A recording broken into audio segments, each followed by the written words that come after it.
Okay, so in this video, we will be learning about the B tag and the strong tag, which, if you look at the output, apparently does the same thing, but it has some different meaning under the hood.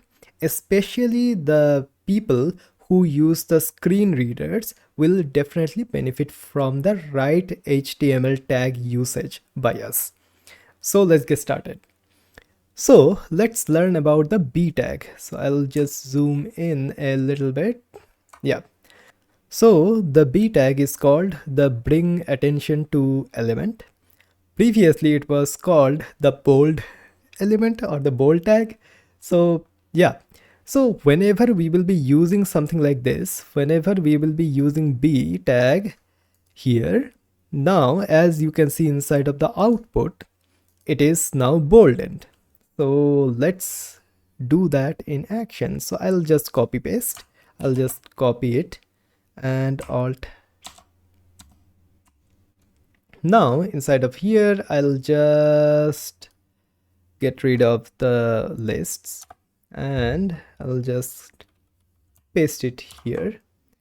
And now as you can see, when I have copy pasted the code from MDN, we have some of the things like this class, which I'll just delete for right now. We will be learning about those when we will be learning about CSS in details. So I'll just save it. Now, if I just go to the browser and go to the tab, here is our tab. And now here we have the sentence which we just pasted, and the chemistry and physics here are boldened.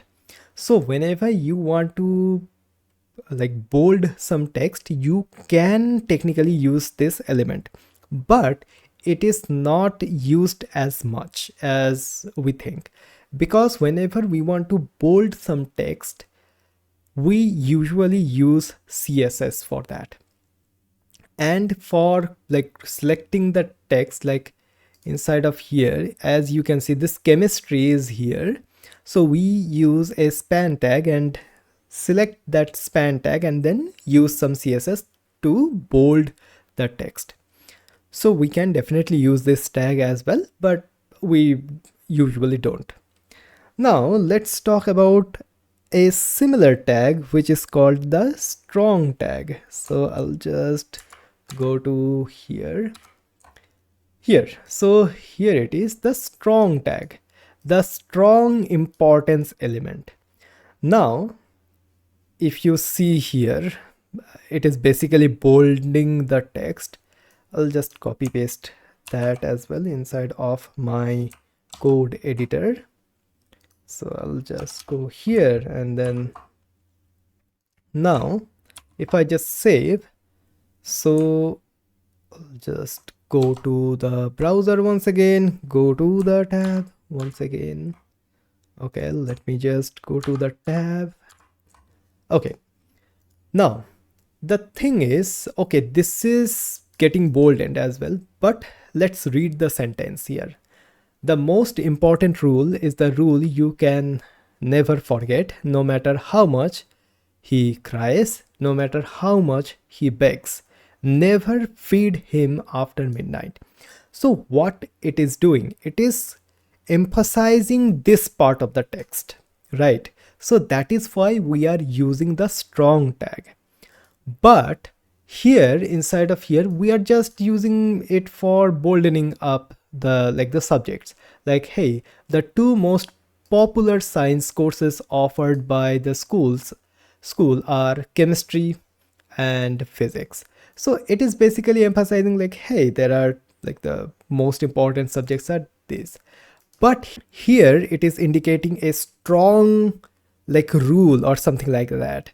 So whenever this sort of situation comes, we should be using the strong tag in HTML. And also when using the screen readers, like the screen reader will interpret this particular sentence differently if it is wrapped inside of the strong tag and it will emphasize the meaning, or the emphasize the like the sentence basically.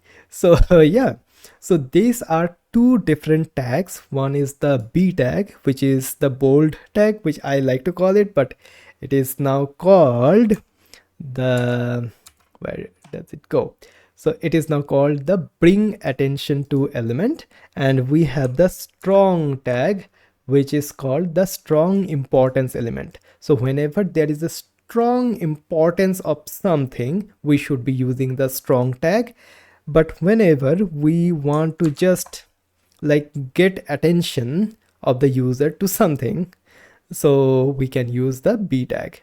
I know this is a little bit confusing, but yeah, it is what it is. And most of the time we do not usually use the B tags that much right now.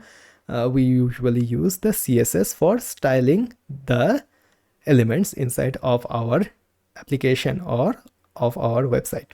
Okay,